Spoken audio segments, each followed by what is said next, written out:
Where the hell is that fat tub of lard been for 3 weeks? Finally,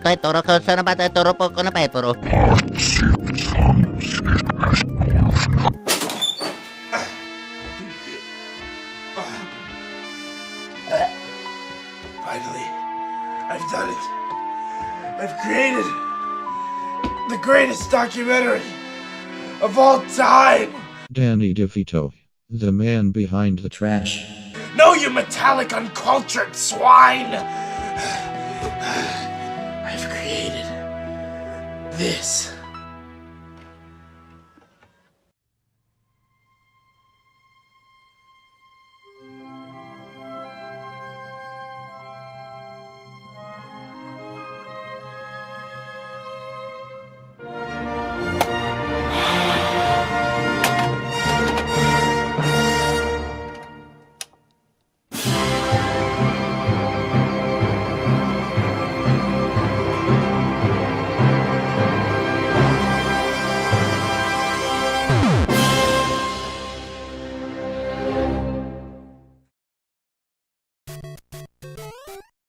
Yeah, gaming back then really did feel that amazing. And it still is! Gaming has been an integral part of modern technology. Half of the world's population to this day has at least one gaming console in their home. But back then in the 80s, this was far from the truth. Most people at the time didn't care about home gaming, and the people that did play home consoles had to deal with horrible shovelware, terrible games made fast for high prices. One of the prime examples of this was the Atari's port of the game E.T. for the Atari 2600, which the CEO of Atari, Ray Kassar, stated, "We had literally 6 weeks to produce a brand new game, manufacture it, package it, ship it, and market it. It was a disaster. I mean, the programmers hated it. Nobody liked it." Showing how even the creators did not like the way Atari churned out these games. Another reason was the surplus of consoles that were being released at the time. Today we only have 3 main consoles like Xbox, PS4, and the Nintendo Switch. Back then, however, there was the Fairchild Channel RCA Bally Astrocade, Atari 2600, Magnavox Bandai Supervision, Intellivision, Arcadia 2001, ColecoVision. Confused yet? Well, consumers definitely were, thus making people disinterested in home consoles, going more towards home computers, as they were more powerful and could do more than play video games. Thus, the downward spiral of the video game market began. Games that were $40 were now $4 in a bargain bin. Thousands of non-purchased games needed to be dumped and discarded in landfills. Stores stopped carrying consoles, and consumers slowly stopped playing them. The video game market crash was in full swing. It seems as if this tragedy was going to end the home console for good. Until Nintendo, a gaming company started in Japan, moved to America for a chance to extend their market. The 1983 video game market crash was caused by the onslaught of shovelware from big game companies such as Atari.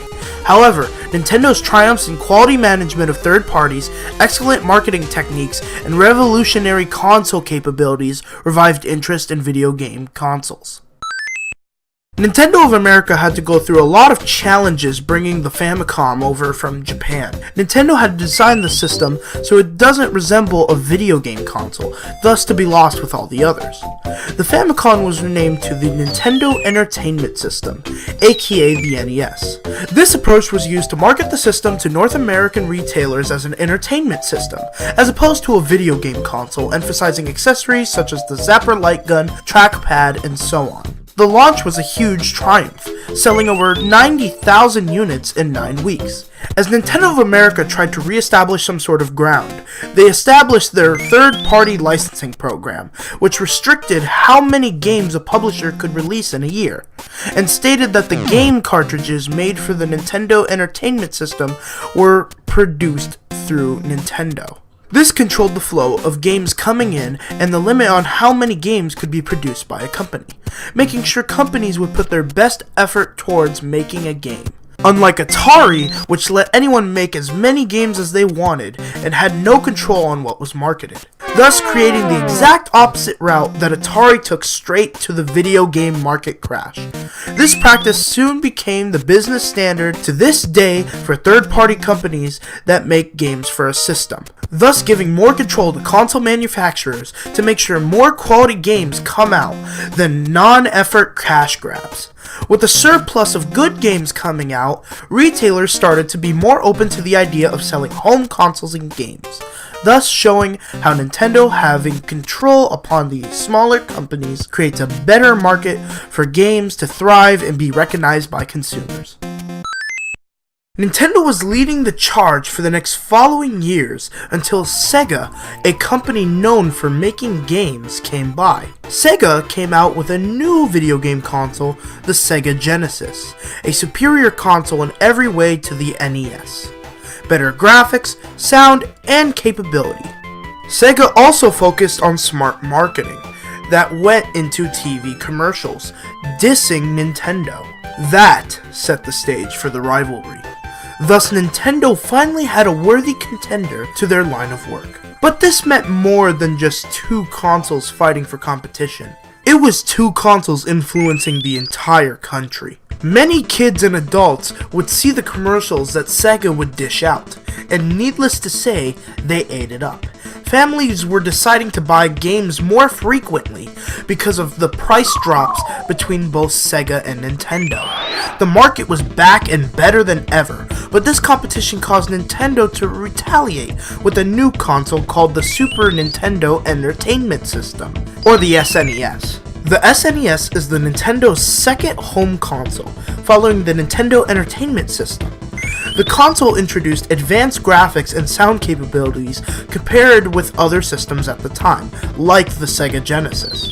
The enhancement chips integrated into game cartridges helped to keep it competitive in the marketplace. The SNES was a triumph, becoming the best-selling console of the era despite its relatively late start and the intense competition it faced from the Sega Genesis console. The SNES remained popular well into the years, and the rivalry between Sega and Nintendo continued to grow, and with that, so did the market.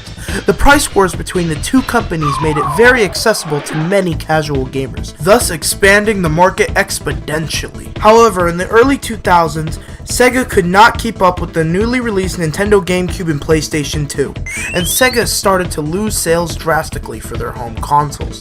Sega was left with little choice but to leave the console market for good. Nintendo, however, was doing extremely well in the video game console market, which sparked other companies to try and get into the market as well. The rivalry between Nintendo and the other companies caused the market to go so high in value that only a few companies could actually compete. Nintendo actually deciding to compete with companies like Sega proved to be an excellent marketing technique, showing how marketing like that increases the audience by providing cheaper prices and greater values.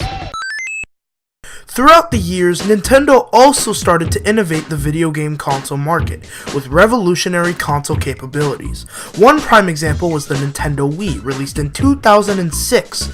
Although it was not as powerful as its competitors, it had something no other console had: appeal.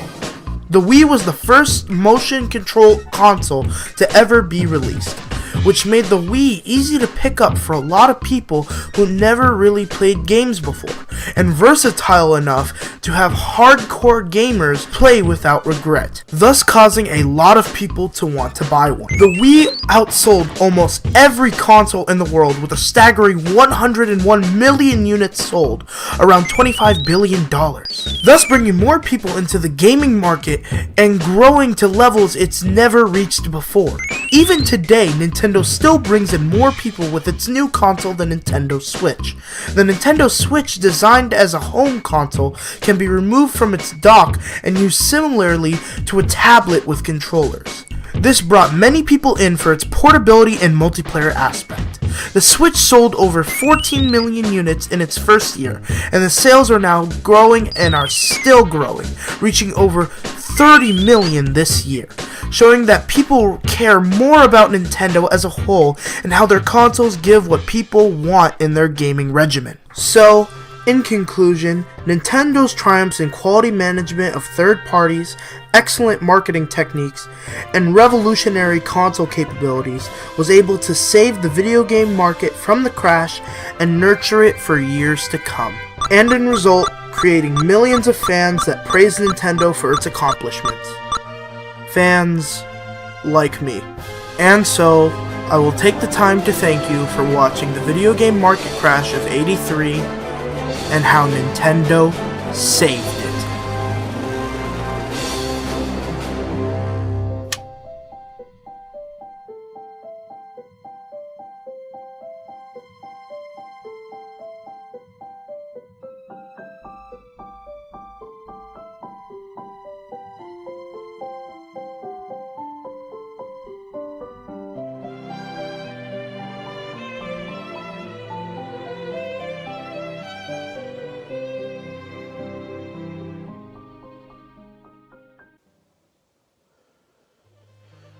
So, what'd you guys think? It was okay. I don't know, man. I just thought it gave it a little extra flavor. Hey, fuck you, V-Boy. Can you at least do something useful and grade this documentary on the Gaming Corner scale or something?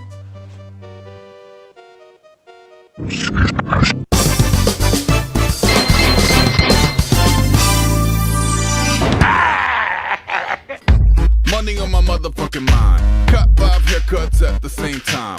White gold pants, jet ski, mid a wine. Foie gras bust of Albert Einstein. Get money.